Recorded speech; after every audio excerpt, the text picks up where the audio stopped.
Boa tarde, amigos. Aqui eu sou o Matheus Tiburcio, do canal Psiquiatão. Em primeiro lugar, queria pedir a todos vocês que se inscrevam nesse canal, que deem o like, sejam membros de nível 3 desse canal, para que possam fazer o nosso curso de sobrevivência intelectual e que rezem por mim. Sigam-me nas minhas redes sociais e façam todos vocês o meu curso no KiwiFi, de crítica literária. Por apenas R$ 199, o link está aqui na descrição, vale muito a pena. E se inscrevam também no canal Mangaeton, que teve uma live muito boa sobre bolsonarismo na cultura. O link está aqui na descrição também. Inscrevam-se todos. Façam meu curso no Wi-Fi e se inscrevam no Mangá Etnon. Alexandre de Moraes decretou a prisão domiciliar do Jair Bolsonaro. Em primeiro lugar, os bolsonaristas deveriam estar comemorando essa notícia. E eu não estou dizendo que eu acho a prisão dele justa, nem nada disso, ou que eu queira que o Jair Bolsonaro seja preso. Mas é a melhor notícia possível para a narrativa deles. Os Estados Unidos escalonam as sanções. Eles decidiram escalar as sanções. Decidiram escalar. Parece que vão escalar as sanções, de fato. O Brasil é um país que não tem muito como se defender. Alexandre de Moraes, ele e o grupo dele do STF, são gente que é muito confiante na proteção do estamento burocrático brasileiro. Não é muito claro em qual unidade de ação esse povo aí se encontra.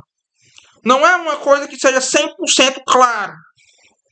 Ah, eles são do grupo político tal, eles são leais a grupo político Y, a grupo político Z, não sei o quê. Não é uma coisa que é muito clara ainda. Eles estão em unidade de ação com o governo, isso é patente. Depois do episódio do IOF, não tem mais como negar. Moraes, de fato, está em unidade de ação com o governo federal. E está disposto a contrariar os Estados Unidos. Esse povo da oligarquia do PT são gente que tem problemas sérios com preferências temporais. O plano deles a longo prazo é uma coisa que é pouco compreensível. Percebam que existe uma falta muito crônica de herdeiros para essa gente. Porque o ideal deles é reunir poder no mais imediato possível.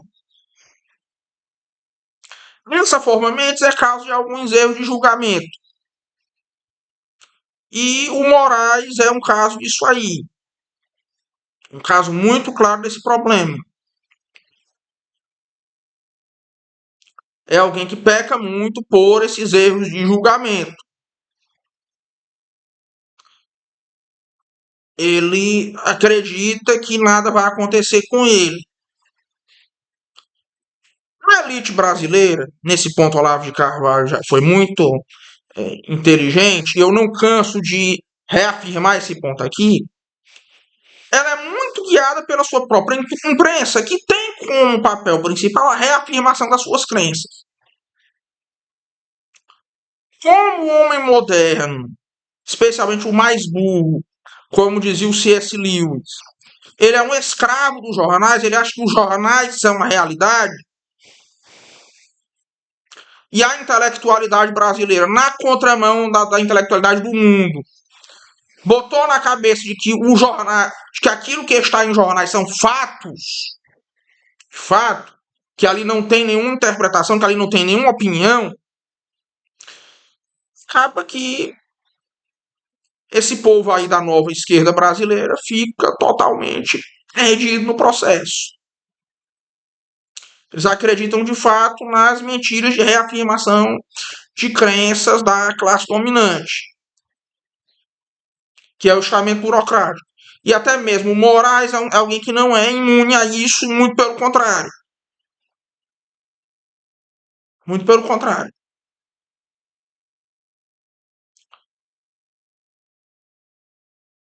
Paradoxalmente, aliás, um ponto que tem que ser levantado. A intelectualidade brasileira de esquerda, há 30 anos atrás, ela detestava esse negócio de jornalismo baseado em fato.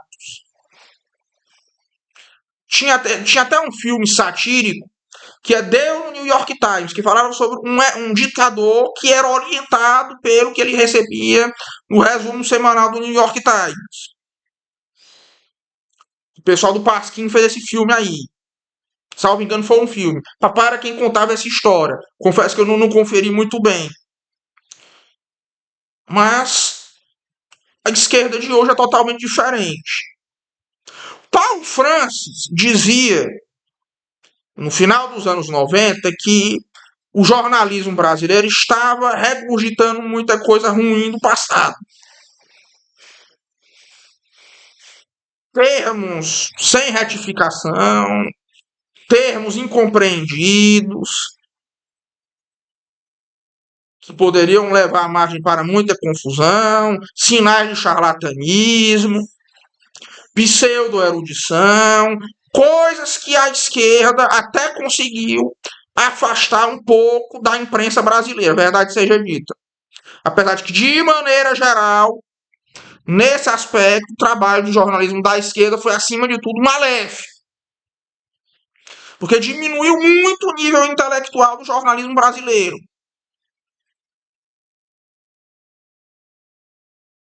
Agora, nesse ponto de jornalismo pseudo-intelectual, jornalismo que falava coisas muito obscuras, que primava pela obscuridade, e dessa questão de jornalismo baseado em fatos, em um primeiro momento, o jornalismo de esquerda enfraqueceu esses dois fenômenos. Claro que depois isso voltou com força total por causa da mesma esquerda. E deixar bem claro que, de maneira geral, a intelectualidade jornalística de esquerda baixou muito o nível. E ela tem muita culpa pelos vícios intelectuais do Brasil. Mas, por exemplo, coisas como anomia, expressões como anomia, ou como jornalismo, ou a história de que o jornalismo é baseado em fato, isso aqui não ia pegar. Não ia, a esquerda dos anos 90 era muito contra isso. Eles caíram nessa narrativa do fact-checking. Aliás, não é que caíram. Eles a instrumentalizaram. Essas narrativas de fake news e de fact-checking. O que foi uma coisa ruim que o Trump. Uma coisa ruim do Trump foi ele ter colocado esse negócio de fake news em circulação. Acabou se voltando muito rapidamente para ele, contra ele. Mas ele é alguém que acredita piamente que o jornal brasileiro é a palavra final. O intelectual de esquerda no Brasil, ele tem uma idolatria para o jornal. Por exemplo, as pesquisas, curso de História brasileira e Academia de História no Brasil, toda pesquisa quase gira em torno de pesquisa em jornais. Eu já vi em discussão de se o nazismo era de esquerda ou de direita, professor de história, acadêmico de história do Brasil, usar como argumento que jornais brasileiros da época diziam que Hitler era de direita.